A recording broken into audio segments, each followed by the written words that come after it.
Welcome to the 55th episode of our podcast series for advisors considering the independent space. Today's episode is What Are Top Advisors Doing Differently? Featuring Matt Oechsli of the Oechsli Institute. I'm Mindy Diamond, and this is Mindy Diamond on Independence. This podcast is available on our website, diamond-consultants.com, and on advisorhub.com, as well as Apple Podcasts and other major podcast platforms. If you're new to the series, I encourage you to visit diamond-consultants.com/independence101 for the top 5 episodes that will help you get up to speed on the basics of the independent space, plus links to other episodes you may have missed. And if you're listening to this series on the Apple Podcast app, be sure to leave a star rating and review. It serves as a guide to us, as well as your colleagues in the wealth management industry who may be searching for valuable content to tune into. A while back, I wrote a piece called The $1 Billion Mindset: What Drives Top Advisors? It was one of the most popular articles on our Perspectives blog, and no surprise, because understanding how the most successful advisors rise to the top is undoubtedly a hot topic for anyone looking to drive themselves toward greater success. Certainly, looking from the sidelines, you're probably wondering, how did they do it? For example, in our last episode, I spoke with Forbes top advisor Paul Pagnato of Pagnato Karp, an RIA firm based in Reston, Virginia, that he and fellow Merrill breakaway David Karp formed after leaving Hightower Advisors, a business they ultimately grew from $1 billion to $4 billion in just 8 short years. And consider this. Prior to joining Merrill, Paul was a microbiologist with NASA. Or how about my guest on episode 42, Morgan Stanley breakaway Margaret Deckent? She is the founding partner of Kansas City-based Sixth Meridian, an RIA that manages over $2.5 billion in assets. Or Bill Loftus, ex-Merrill advisor, who is now the founding partner of Coastal Bridge Advisors, who shared on episode 23 how his firm grew from $400 million to over $2.4 billion under management in just a decade. In each case, and many more, they stress the importance of their team and having a strong plan for growth. And for sure, they're team builders and leaders who have clear vision that guide their way forward. Certainly, they have tremendous business development skills and a natural connected network. But these are obvious things. It's really much more than that. Many of the top advisors I've had the honor of speaking with over the years share some common qualities and traits that guide their every move. So to explore this further, I've asked Matt Oechsli, founder of the Oechsli Institute, to join me on today's show. Matt has keen insight on the topic of what drives top advisors. His firm specializes in coaching and training those who are looking to build their wealth management practices to new heights. Plus, what's unique about Matt and his team is that they've been digging into the mindset of elite advisors through years of research on their businesses and relationships with their affluent clients. And they use that data as the foundation for the services they provide to advisors. So let's get right to it.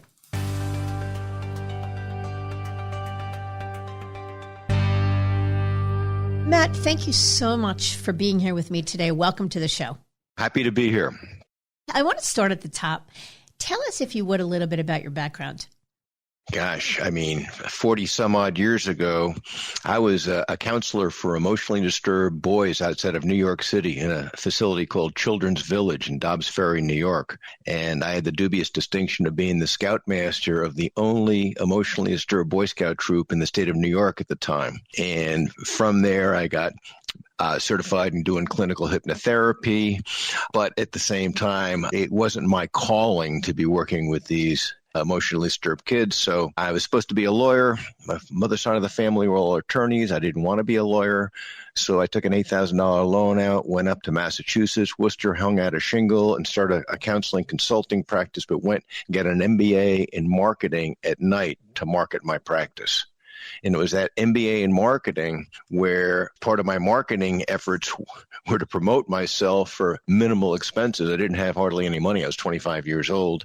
And I put a one sheet together on myself with a background in clinical hypnotherapy, the emotionally disturbed boys, the Boy Scout troop, sent it around to civic organizations, the media, and I was asked to speak everywhere. I was on live television shows in Boston. I was on radio interviews. I was speaking to the Worcester Chamber of Commerce. And that is what led my first stockbroker. They used to call them stockbrokers back in those days. And then followed by an insurance agent to come to me so they could be, quote unquote, hypnotized so they could sell better.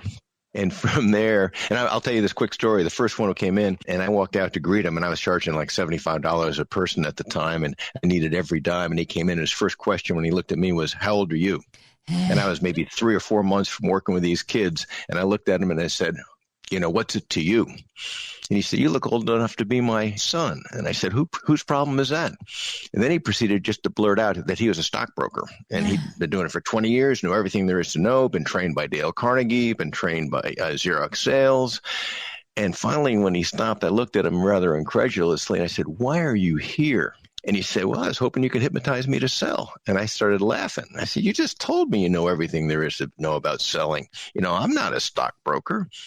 And then he confessed that he knew it was in his head. He wasn't making near the money he was capable of making. And, he heard me speak, obviously, on the radio because he didn't know I was that young. So I took him in the back room where I sit down, and anybody goes in the back room back then, it was $75. I took him in the back room, sat him in the chair, and I was very curious. I had a legal pad, and I asked him, "So if you did everything you told me you know how to do consistently, what would it do to your income?" And he responded immediately, "I'd double my income." And I never heard of anybody who could double their income at that time by just doing what they already knew how to do and weren't doing it. So then I asked him, "Okay, give me a template." We used to use this with the kids, templates of a good day versus a bad, good behavior versus bad behavior. So give me a template of your good day that you're going to have to do consistently.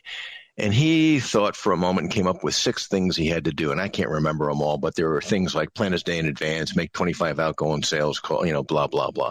I wrote them down and I repeated them back to him, and he used a profanity. And when I repeated them back, "I'm a blank and wise guy," he called me. And I looked at him and I said, "Well, I might be a blank and wise guy, but you're a blank and idiot, because if these are only these 6 activities you need to do to double your income and you're not doing it, you're an idiot, and I don't hypnotize idiots." And it sat him back in his chair. And then I just, off the top of my head, told him about my MBA thesis. And I'd use him for my MBA thesis. If he had the guts to do these activities, he can come back in a week and I'd check up on him and only charge him $10. And for whatever reason, he agreed to do it. And that was the beginning. And, I saw him 3 times. And by the last time he came in, he was asking me, how he should dress. And I'd only been wearing a suit for 3 or 4 months at that time. So it was just bizarre. And word got around, and by the end of the first year, I had seen 14 of these stockbroker and insurance agents. And I remember saying to myself, are they all like this? They all kind of know what to do, but they aren't doing it and could make significantly more money. So I wrote my thesis around it, and then I rewrote my thesis and sent it out to the publications at the time, and rest is history. They asked me to write columns and this, that, and the other. And so quite a leap then to the Oechsli Institute. So how and when was it formed? What was the niche you were looking to fill? Well, one of these editors who talked me into writing a column also talked me into writing my first book, Winning the Inner Game of Selling. And from there, I was propelled to go out and speak, and I wanted to be more than just a one-trick pony, so we started doing research. I wanted to know what advisors were thinking, well, stockbrokers back then and insurance agents, but now we call them advisors, were thinking, and I wanted to know what their clients were thinking. And we started, 30 years ago, doing these parallel research projects. The client, what are they looking for in a professional relationship? What marketing do they respond favorably to? And we call now the advisors. And that's created a critical path for us, so the niche was in the financial world to really understand the client and what they're looking for in a relationship, and to really understand the ins and outs of the advisors. And that led to teams and the best of the best, which we call elite advisors. And how has the notion of the stockbroker 30 years ago that sold stocks and learning to sell better sounded like it was the task at hand? But if we fast forward to today, we don't call them stockbrokers. They're financial advisors, and they're much less about selling, even though underneath they need to be decent salespeople, but much more consultative. So how has that changed the approach you use with them? Well, the approach has changed. Really, it involves sales tactics. It involves really the mindset. And the mindset is what's critical. This game of success in life is won on a 7-inch playing field right between the ears. And specifically when it comes to anybody in the sales world. And, they're more consultative right now, financial advisors, but they need refined sales skills more so now than ever before. They have to be seamless in their sales skills. They can't come across salesy, but yet they need to do the activity, and that leads to opportunities where they can present themselves professionally, i.e., sell themselves. Yeah. So I want to come back to the notion of selling and how you coach people on that. But tell us what the Oechsli Institute is for those unfamiliar and who your typical clients are. The Oechsli Institute is basically a research coaching firm, and we do parallel research projects every year. Like I said, we've been doing it now for going on 30 years. Researching now, we research affluent clients and we research financial professionals, and that creates the critical path that we coach to and that we write about. So we do the research. From that research, we create a critical path all about how to acquire, sell your services to today's affluent, and how to service them and develop loyal affluent relationships. So in a nutshell, that's what we do. And our typical clients are financial professionals from the highest end, billion-dollar wealth management teams to we have younger advisors who are just getting started to a regular financial advisor who really wants to step it up. One of the things, the field of coaching has gotten crowded and competitive. So how does Oechsli Institute differentiate itself? How is the work that you do as a coach different than many other coaches out there? It's exactly what I just described, because we've been doing this research for years, and this critical path isn't just me speaking off the top of my head. We have empirical data. We know that the affluent, for instance, don't like being asked for a referral. We know, for instance, if you expand the relationship and you have an emotional connection with your affluent client, in addition to providing high-end, good professional service, that you have 3 times the likelihood of penetrating their sphere of influence and bringing on new relationships from in their spheres of influence. As a result, we know that they don't like going to public seminars, but we also know the number one event they will attend is a small little intimate social event. Yeah. That creates a critical path. And we know asking for it to be personally introduced, we have years of data that show if I ask you, Mindy, for a referral, you're going to say, well, I don't really know anybody offhand, but yeah, I'll keep that in mind. Same baseline. We're your go-to financial advisor. We're overseeing the totality of your family's financial affairs, and you trust and respect us. If I ask you for a referral, you're uncomfortable. If I ask you, could you introduce me to your colleague, Carolyn? We have an 80% likelihood that you're going to personally introduce me. Interesting. It's probably a pretty easy answer, but why should an advisor use a coach? And I guess said another way, what are some of the key things a coach can do for an advisor? Well, in our world, what we do is we create this critical path. So there's really 2 aspects of it. First, it's a mindset. You got to get the right mindset. You got to be willing to go outside of your comfort zone. Everybody thinks they're goal focused, but you're not goal focused if you're not willing to systematically go outside of your comfort zone and have that discipline to do activities that need to be done, whether you fully understand them or you're comfortable with them or not. And the other thing is doing the right activities, because this, as you know, Mindy, this industry, there's so much going on. It's so easy to get off that critical path. Most advisors don't even have a critical path. They listen to somebody coming in their office with an outlier kind of approach of marketing and they jump to it. Oh, that sounds good. And this is the average coaching client brings in on an annual basis between $19 and $20 million with 21 new households. You compare that to the industry average. 94% will tell you and tell us they've significantly improved their pipeline. And I would ask, if you ask a typical advisor what's in their pipeline, they might not even be able to tell you. What's the secret sauce? What are a couple of the key things? You talk about this critical path that an advisor who is successfully coached, whether it be by Oechsli Institute or otherwise, that an advisor does that will ensure more referrals and more growth? Well, I mean, referrals, we look at referrals, it's not asking for referrals. It's unsolicited referrals. It's word of mouth influence. So the two things that the baseline of these advisors, these elite advisors, is first and foremost, they're outstanding professionals. And by the way, we remind advisors all the time, this is not a value proposition that you're an outstanding professional. The affluent expect you to be an outstanding professional. They expect their piano teacher is the best piano teacher in town. The hockey coach is the best hockey coach in town, or whatever it is. They don't want to average anything. So being very good at what you do is step number one, very first-class professional. Step number two is expanding that relationship to develop an emotional connection with the client.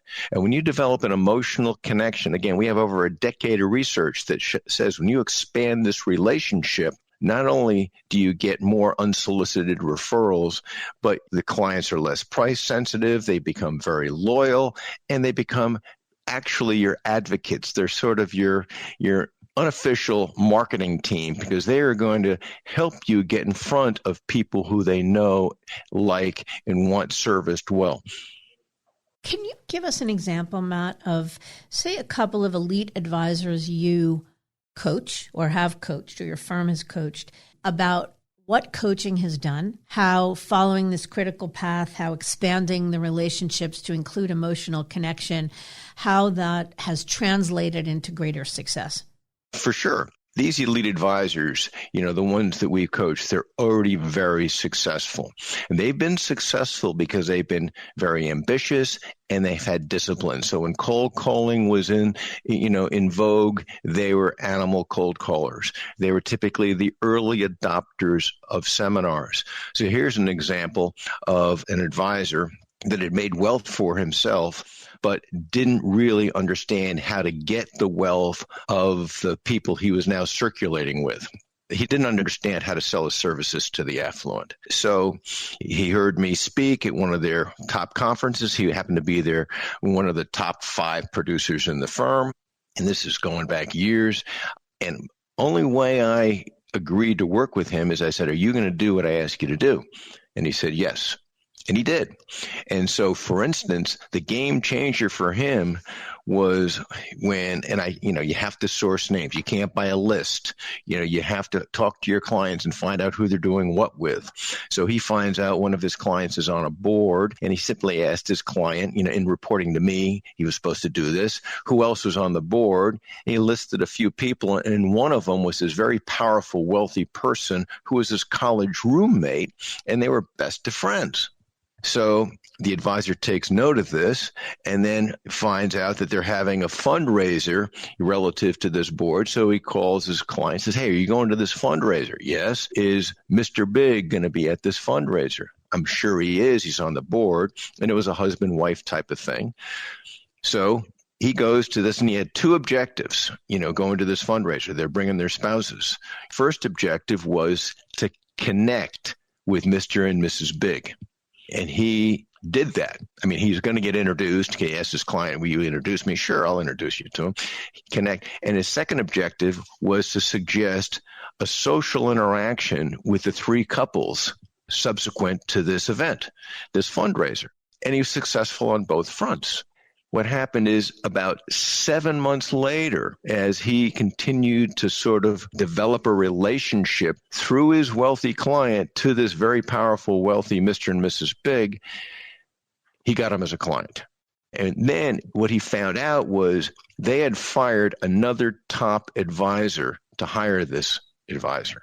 And he was a little concerned about this because this top advisor was very prominent in his city.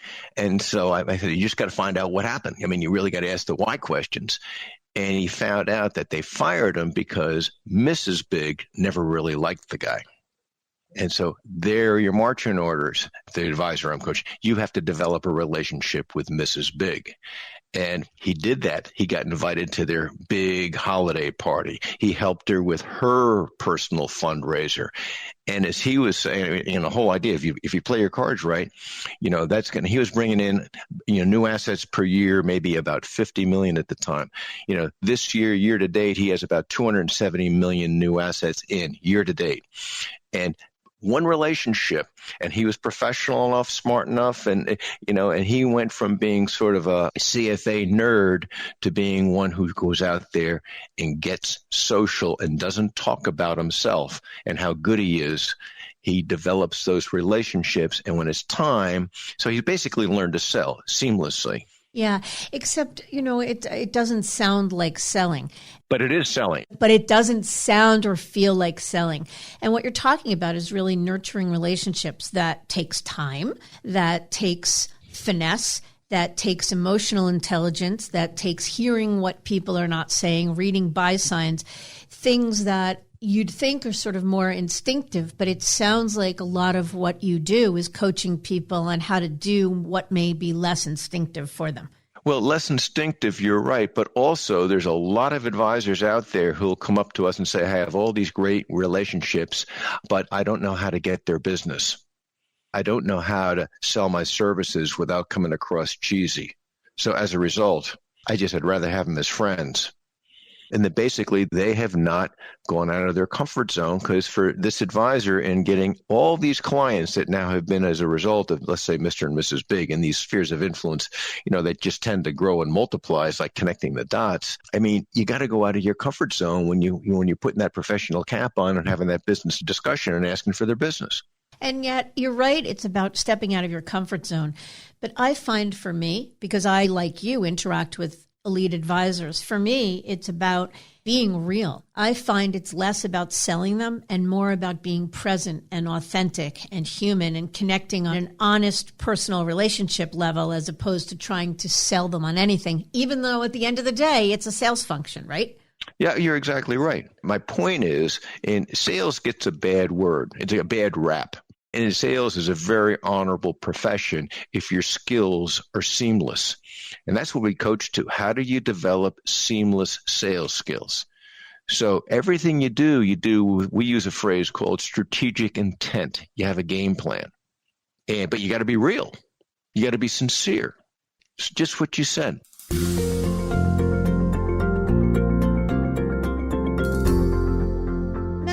Switch gears for a second to where advisors practice, because as you know, we've seen this enormous shift or trend where more of these elite advisors are leaving the traditional brokerage firms and going independent. And I know you coach advisors across the spectrum. So wondering, as you see advisors at big brokerage firms, at regional firms, at independent broker-dealers, at banks, at independents, RIAs, et cetera, what are your thoughts about where an advisor practices? And let's just look at being an employee versus being independent. Do you think that has anything to do with how successful they are? That's a great question, and we get that question a lot.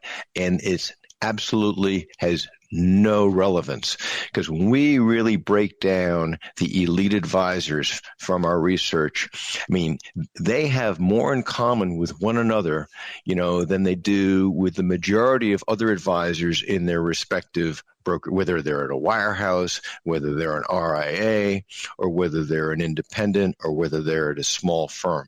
They have more in common with each other than they do with the majority of advisors in their respective, BDs. And they capitalize on what they have. They take full advantage of what they can do. And they know there's more restrictions in the major firms, and they get that. But it's that ambition. It's the discipline. It's capitalizing on what they have right in front of them. All those intangibles they have, whereas if wirehouses had a lock on all this, nobody'd be going to an RIA. If RIA had a lock on this, everybody would be going out to become an RIA. Who'd want to work for a firm? So when it comes down to your question, one's not better than the other. It's a personal preference. Meaning that an advisor can be ultimately successful and be elite no matter where he is, whether he is independent or at a wirehouse firm. It has more to do with how he chooses to live his business life and how skilled he is at getting it done. And how he or she works on refining their skills. And you're exactly right. Yeah. I want to pivot to what I'd really like to make the focus of this episode today. And I wrote a piece a while back called The $1 Billion Mindset. And I wrote about a dozen or so habits of the most highly successful advisors. You call them the elite advisors. And whether someone is already an elite advisor and wants to be more elite, or somebody is at 300 million and wants to get to $1 billion, so aspirationally get there. I'd love to focus on your perspective or spend some time unpacking your perspective on what really differentiates the best of the best. So what I thought I'd do is share some of the traits that we see, that I see anecdotally from working with some of the top advisors in the industry. And I'd love to hear your perspective as well. Would that be okay? Sure. Okay. Sure.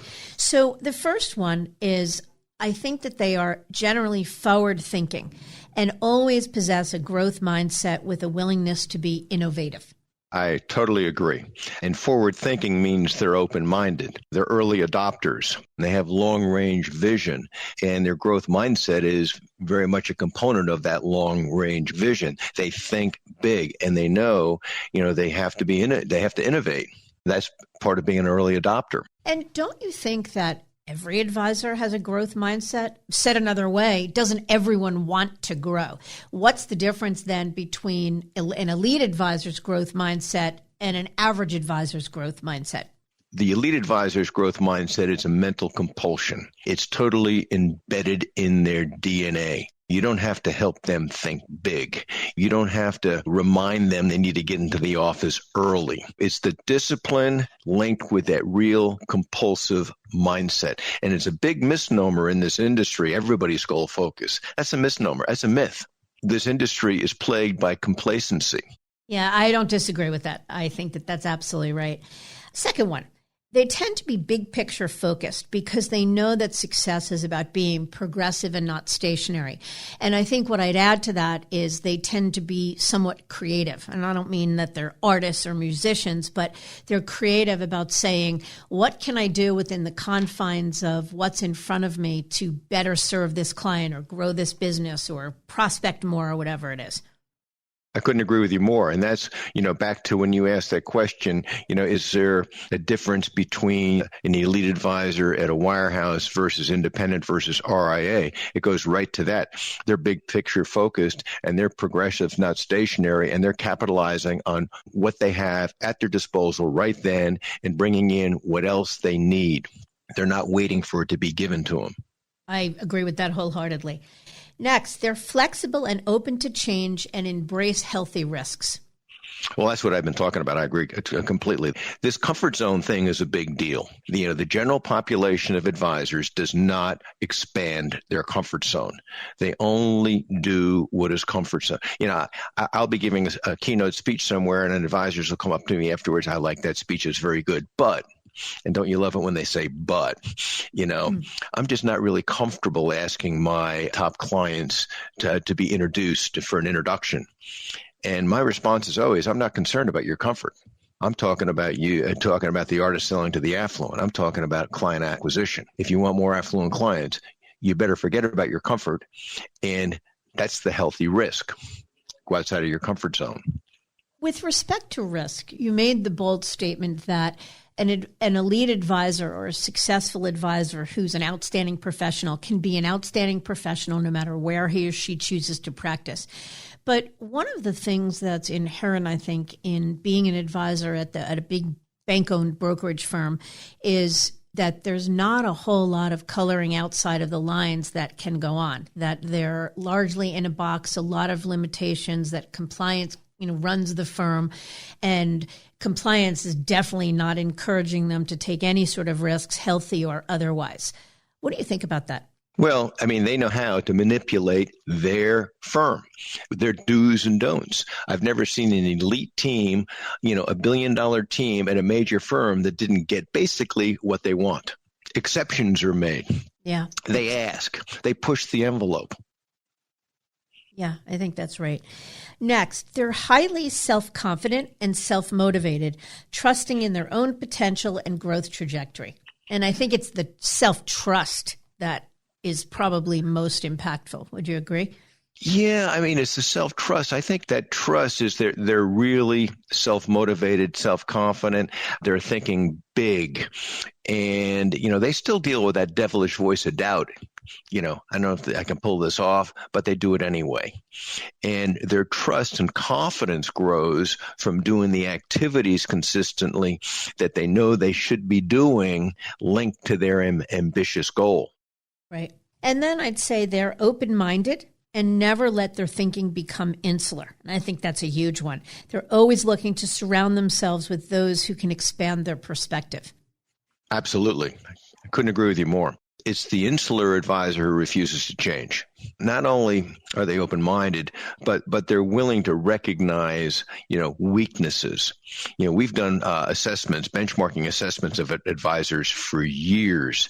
And what's interesting is the more elite and successful the advisor, the more performance gaps they come up with, areas they need to work on to improve, where the general population of advisor rationalizes that they don't need any work on this. They don't have as many performance gaps. Yeah, I think that's spot on.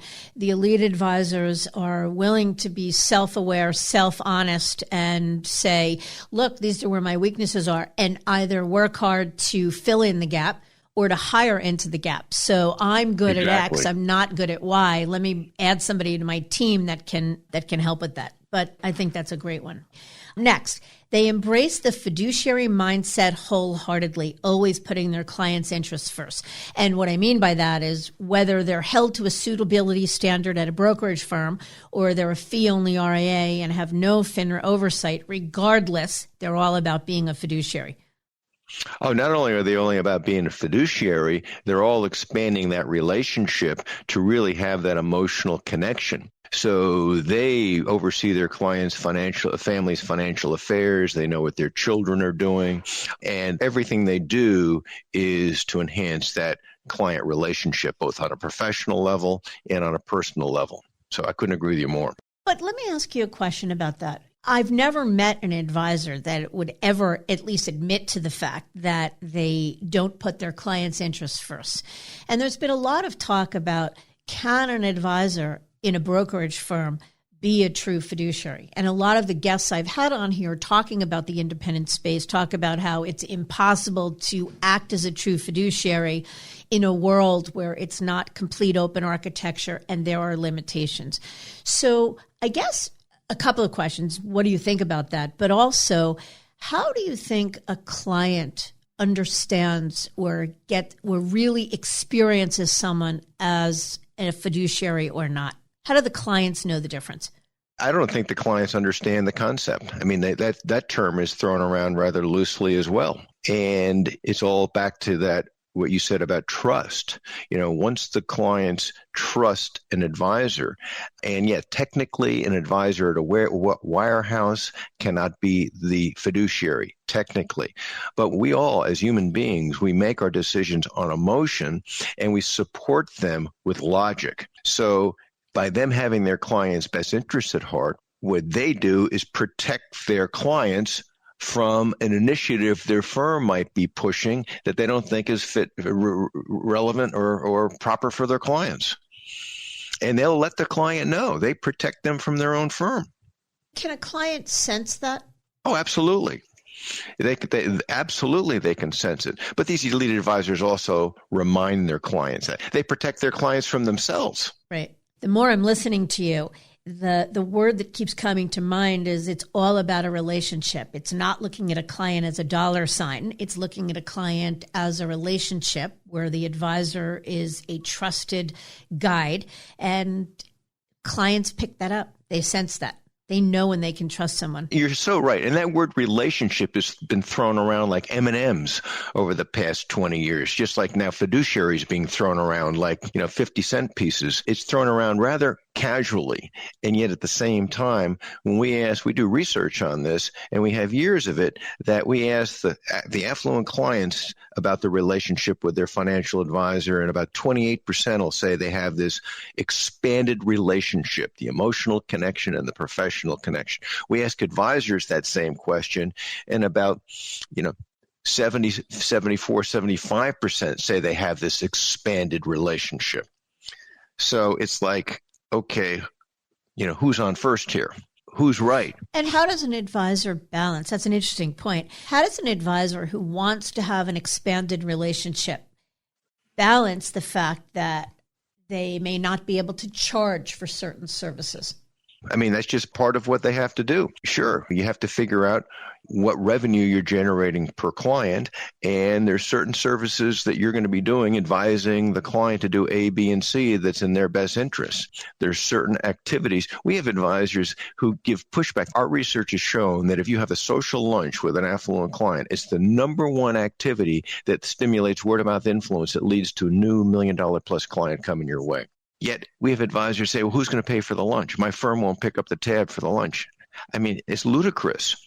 Here's an advisor who's the top 25 in his firm out of about 15 or 16,000 advisors, hires one of our coaches, is giving one of our coaches grief on the first coaching call because he's got 3 daughters, he lives in Texas, he's got all his clients' money, he makes a ton of money, and he's not going to bother socializing with his clients for this emotional connection. He's not giving up his evenings or his weekends. And so our coach simply asked him, do you eat lunch? And he said, yeah. He said, I'll make a deal with you. You have one social lunch with a top client a week. That's all I'm going to hold you accountable for. And he agreed to do it. Now, this came to me from this advisor at one of our coaching retreats. So he came up and confessed his sins. He said, yeah, I was a real jerk to your coach when he first started off. And it took me a month of having these, he had 4 lunches before the penny dropped that he didn't have all their money and that this was really a productive thing to do because they were suggesting people that he needed to meet who they can introduce him to. He said his business grew 30% that year. Now, he attributed it all to having one social lunch a week. I'm sure there was more to it. But my point being, this is not really as complicated as advisors tend to make it, if they're willing to do. It's about the relationship for sure. My last point, they are never fully satisfied with the status quo because they're always looking to do more and do better for clients, their team, and their business overall. Well, yeah, and I put this down as they're very competitive. They're always looking to improve. They want to be the best. And it's just something that is ingrained in them. And they want to be in the Forbes list. They want to be ranked A, B, and C. You name it. They're competitive. And that means they're doing better for their clients. When they do better for their clients, they get more introductions. They penetrate further in the spheres of influence, et cetera, et cetera. Totally agree. So what did I miss? You didn't really miss anything. Those are excellent. I mean, what we've done, Mindy, is we took all the traits that these elite advisors have and broke them down into 4 key criteria that set them apart. And these are criteria any advisor can look in the mirror and sort of check the box, or if they're honest with self, say, I need to work on this. And number 1 is all these elite advisors are extremely ambitious. And that's sort of what you've been saying and what we've just been talking about there. You don't have to help them think big. The second, though, is that their discipline linked to their ambition. Doesn't mean they're a triathlete. Is that their discipline. They are going to do what they need to do, those activities. And they're going to do those activities despite that little devilish voice of doubt whispering in their ear saying it's not going to work or why are you going to do this? They do it anyway. The third criteria, and this is probably the fork in the road that really separates advisors, is they're self-aware, they're self-critical. For instance, that advisor who got Mr. and Mrs. Big, from that I talked about earlier, that advisor was self-critical, and basically his commentary to me is, you can turn me into one of the biggest rainmakers because I don't know how to sell in the world of the affluent, and you can train me, and I'm going to do it. but self-aware. Instead of somebody saying, hey, I live with wealth, you can't sell our services in these wealthy circles. You can't, you're not, and it's not kosher to be selling at the club. So they're self-aware. And then finally, once they're self-aware and they recognize a weakness, as you were saying, they either, delegate it, hire out, or they work to personally correct a performance specific weakness. And by the way, what we've seen with elite advisors, none of them are delegating the rainmaking. They have to be the primary rainmaker. And by being the primary rainmaker, they can mentor and train a rainmaker. But we see so many advisors trying to hire, a younger advisor to be their rainmaker. Well, they just sit back and say, bring them to me, I'll close them. It doesn't work that way. Yeah, it definitely doesn't work that way. I know that even from my own business for sure. And one of the things you and I talked about offline, Matt, was an emotional connection. And you've mentioned it a couple times here that elite advisors develop an emotional connection, a deep relationship with clients. And I think that's actually a really smart insight because I think that is the difference maker. But I'm wondering how technology and a world that's become more technologically connected, how that's impacted an advisor's role in developing this emotional connection. Well, what it's done, technology has made it even more important. In fact, I just wrote a piece about this, that it's sort of how can financial advisors take advantage of these digitally disruptive times, the robo-advisor, the high-tech world. And there's two things. Number one, they have to master the art of emotional connectivity, because the more we're in our digital world, the more we're involved with technology, the more we crave personal interaction. So our clients don't become advocates because we have better technology than our competitor. Everybody's claiming they have the best technology. But on the other hand, these elite advisors really are early adapters of this technology, and they don't have to be the experts themselves. They hire people to be the experts. Yeah. And how do you see technology impacting advisor performance now and in the future? I see technology as being a tool. The general population of advisors, they need to get their act together because technology is going to be a direct competitor for clients. The elite advisors, not so. We can get into a discussion on fintech, but technology is growing as we speak. We're in a digital world right now and things change in a nanosecond. But what the elite advisors are doing, they're understanding how to use this technology, what technology is relevant to their clients, which technology isn't relevant to their clients, helping their clients use technology that is relevant. So technology becomes a tool, and it doesn't mean you have to use all the technology that's out there. But you need to understand and you need to have talking points because your clients are going to ask you about different aspects of this technology. And when you have that emotional connection, they listen to you, they respect your opinion, and they know you're knowledgeable. And they're not always going to do what you suggest, but the majority of the time they will. And that if you've got the emotional connection, you'll never be totally replaced by a robo. No, you never will. Never will. Now, they're going to come armed with a lot of information from social media, but, facts and figures, but that's not knowledge. If somebody in your family comes down with a serious illness, everybody's Google searching that illness. But then what are you looking for? You're looking for the best physician who has an expertise directed toward that illness. For sure. Yep. I want to shift gears for a second. Tell me what's most on your mind about the wealth management space overall. I guess what's most on my mind is what we're talking about right here. Are advisors really being developed, prepared to handle this digital disruptive world that we're in? The best of the best, yes. But how are we taking younger advisors and apprenticing them into this so they are going to be geared to handle this new world instead of just out there, trying to sell whatever financial product they can sell initially to get started. So I think it's really complex because the industry is looking at a barbell. You have on one end, you have a lot of these really billion-dollar, high-end, very professional wealth management teams, but they're not going to be around forever. And we see here succession planning within these teams needs to be a top priority. And they need to be getting the children of these wealthy clients on board as clients. And our data is very clear on this. I mean, 20 some odd percent, low 20s, have even showed any interest in working with the children of their clients.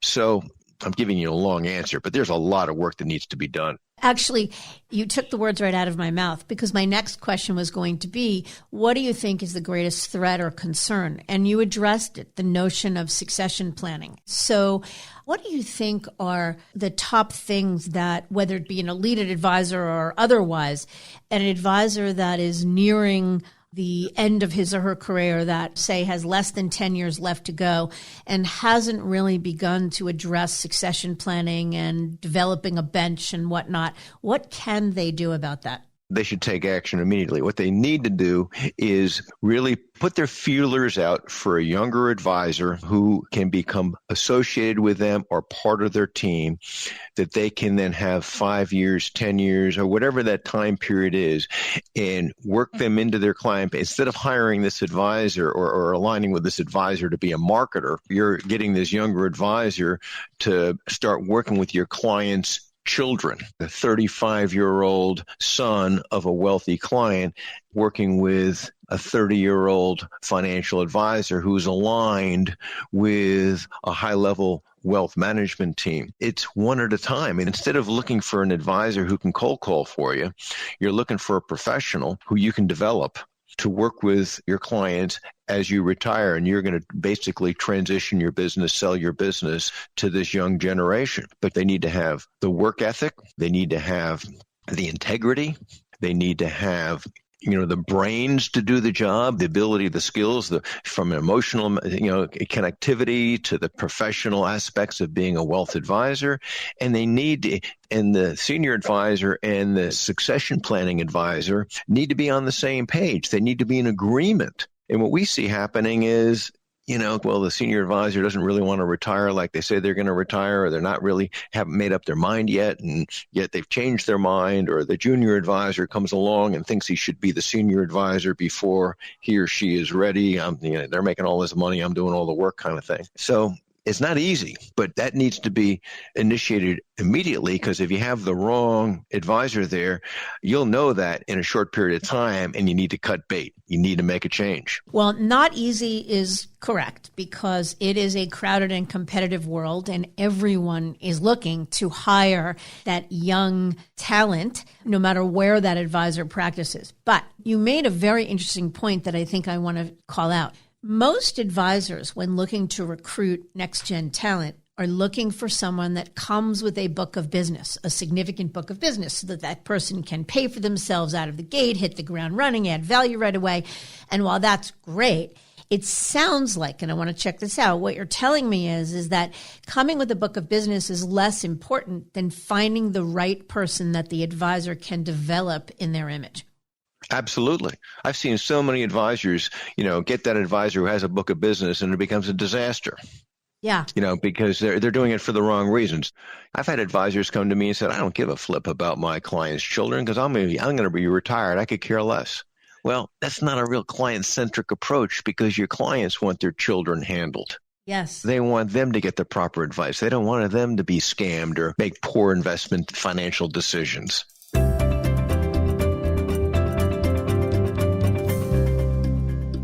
Okay, one last question, Matt Oechsli. What does a day in the life of Matt Oechsli look like? Oh, that's a question.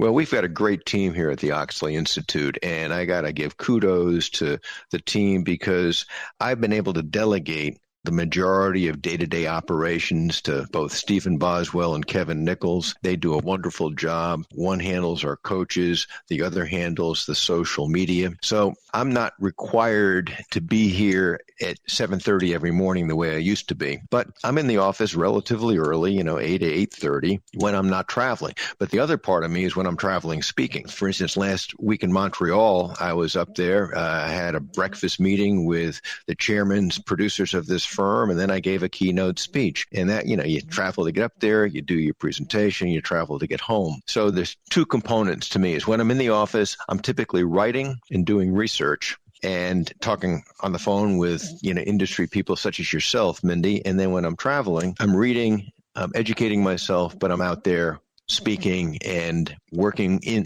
hands-on, sleeves rolled up in the industry. Yeah. Sounds like you've built something extraordinary and come a long way from that guy 30 years ago. And the industry certainly has benefited from your expertise and wisdom. And I'm really grateful for your sharing it with me today. And we thank you. My pleasure. Happy to do it.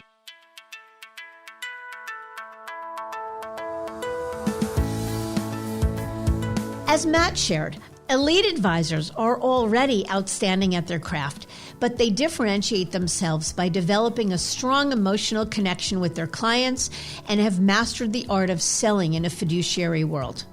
Thank you for joining us on our final episode of the year. We'll be back in January of 2020 with our highlight show featuring the top commentary from 2019, plus a few extra surprises, and I hope you'll tune in. Until then, I encourage you to visit our website, diamond-consultants.com, and click on the Tools and Resources link for more valuable content. You'll also find a link to subscribe for regular updates to this series. And if you're not a recipient of our weekly email, Perspectives for Advisors, click on the blog link to browse recent articles. Feel free to email or call me if you have specific questions. I can be reached at 908-879-1002 or mdiamond@diamond-consultants.com. Please note that all requests are handled with complete discretion and confidentiality. Thank you for listening. I also want to thank Advisor Hub for sharing this podcast with their viewers and subscribers. This is Mindy Diamond on Independence.